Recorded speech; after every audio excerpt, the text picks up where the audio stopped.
ऐसा नहीं है जैसा आप कह रहे हैं।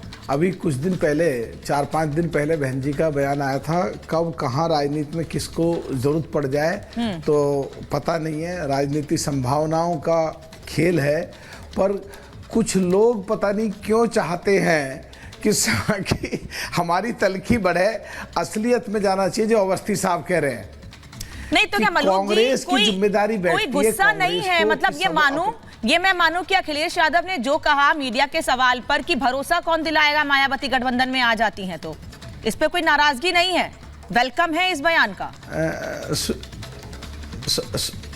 सुचरिता जी, आप प्लीज मुझे बोलने तो दो ना। आप अगर बीच में एनक्रोचमेंट सर, मैं अनामिका हूं। पाएंगे बात कैसे रख पाएंगे अगर तुम अब बोलने अच्छा अनामिका जी सॉरी, तुम आप बीच में अगर ऐसे बोलेंगे तो फिर बात कैसे पूरी हो पाएगी? बहुत पूरी करिए, लेकिन मेरे मन में सवाल आएगा तो पूछूंगी। साफ सी बात कही है कि कांग्रेस की जिम्मेदारी बैठती है, प्लीज मुझे बोलने दो। कांग्रेस की जिम्मेदारी बैठती है कि वो अपनी जिम्मेदारी को निभाए। सो कॉल्ड गठबंधन, इंडिया गठबंधन, उसमें हम तो है नहीं। अब उसमें अगर वो मध्य प्रदेश में अखिलेश जी के साथ ऐसा करेंगे तो अखिलेश जी अब कांग्रेस के साथ ऐसा ही करेंगे। जहां तक बात है हमारा तो भी कोई मतलब ही नहीं है। हमने अपनी शर्त रखी है, माफी मांगे। राजस्थान में, मध्य प्रदेश में, छत्तीसगढ़ में, उत्तराखंड में जहां हमारे विधायक तोड़ के ले गए, डाका डाल के ले गए, माफी मांगे।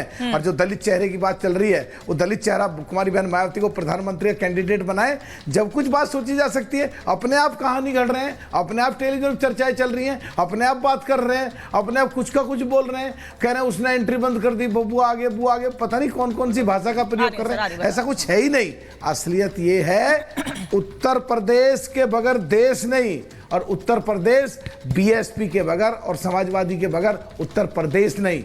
ये सीधी सीधी बात है अनामिका जी, सीधी सीधी बात है। लेकिन वलूक जी, फिर सवाल मैं पूछूंगी ना कि फिर 2022 के चुनाव में क्या हो गया था? अगर उत्तर प्रदेश बीएसपी के बिना कुछ नहीं है, तो क्यों उत्तर प्रदेश की जनता बीएसपी के अस्तित्व को नकार रही है? क्यों उत्तर प्रदेश की जनता स्वागत नहीं करती है दोनों हाथों से बहुजन समाज पार्टी का, मायावती का, बहन जी का, जो सोशल इंजीनियरिंग का फॉर्मूला देती रही है? 13.5% वोट है, और 13.5% वोट अगर एनडीए की तरफ चला जाता है तो 80 की 80 सीट उनकी, और अगर यूपीए की तरफ चला जाता है तो 60 से ज्यादा उनकी। आप जोड़ लो, 2022 में 40-41% इनके, 3.5-4% कांग्रेस के, 13.5% हमारे। ठीक है, आप ये कहना है वोट परसेंटेज बढ़ा लेकिन सीटें नहीं मिली है, लेकिन कांग्रेस की तो बड़ी बुरी स्थिति है।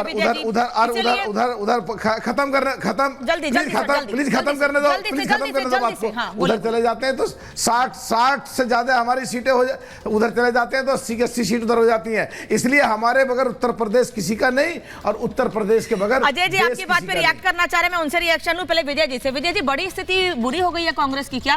पश्चिम बंगाल में आपको ममता बनर्जी सीट नहीं देना चाह रही हैं, उत्तर प्रदेश में अखिलेश यादव कह रहे हैं हमारे हिसाब से सीट मिलनी चाहिए, बिहार में पहले ही तय कर चुके हैं 16 सीटें आरजेडी और जेडीयू आपस में बांट लेंगे, वहां 23 की 23 सीटों पर संजय राउत महाराष्ट्र में कह रहे हैं हम चुनाव लड़ेंगे 23 सीटों पर। तो बचेगा क्या आप लोगों के लिए?